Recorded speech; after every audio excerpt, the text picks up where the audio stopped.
The gospel is such a powerful message. It conveys truths that ultimately lead to the redemptive work of God in our lives. It is the message of hope and salvation to a world that is lost, forgotten, and in need of forgiveness. We live in a culture where truth has become something muddied and oftentimes contentious. We live in a world that has adopted subjective truth as a new norm, and absolute truth has been made to feel and seem outdated and intolerant. It is easier to accept and embrace subjective truth based on our feelings, our own personal stories, and the like. As it relates to the gospel message, the gospel leaves no room for subjective truth. It is in the truth of Jesus' words that we are able to encounter God, love, and salvation. We have all been made in the image and likeness of God, bearing His characteristics and attributes. These characteristics include the ability to love, create, and more.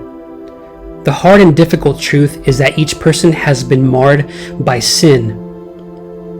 Sin came to entice and to submit us to sinful nature's longing. The sin nature desires what is destructive to all of us who are made in the image of God. To illustrate what sin did, I'll create an analogy. Our perfect union with God was like an airplane ride, cruising with the Almighty at the helm, enjoying His world and taking in the beauty of it all. Everything was well and everything was good. In our desire to be like God, we allowed the deceiver to trick us into believing there was another way to enjoy this world, full of complete knowledge of good and evil. That plane ride turned into a mid-air disaster.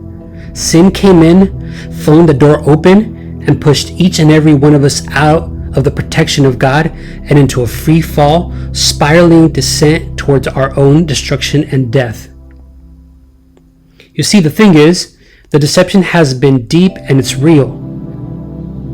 Sin has made us all believe that this gliding down / free fall isn't a free fall at all.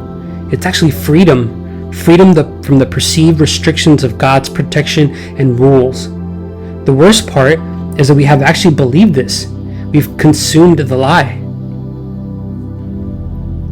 Now here's the hard part. What truth does, God's absolute truth, is it tells you and I that we aren't gliding down. We aren't experiencing this freedom. The hedonistic, pleasure at all costs, self-serving, all about me, I'ma do me, liberated life is actually a life of bondage to sin. It's a life that is rocketing towards earth. This is the hard, unbiased truth that cares not about our feelings. Sin pushed us out of the plane with no parachute in hand. This is, if you would, the bad news.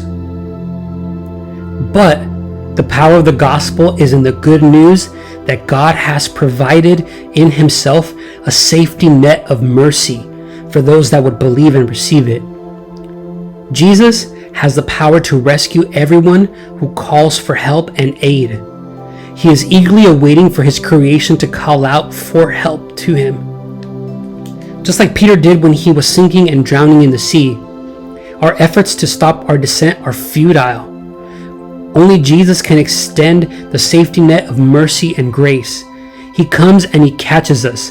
That is the power of the gospel, the truth that we have all fallen short of God's glory, but it is His mercy that has come to save and protect us from our own destruction. As we go about our daily lives, let us never forget to give people the truth of the good news of the gospel, that while we were yet sinners, free falling into our own destruction, Jesus gave His life for us so that we could be saved and receive His mercy. Let's tell the whole truth and see how God transforms people's lives around us. That safety net is available to anyone and everyone who would call on Him.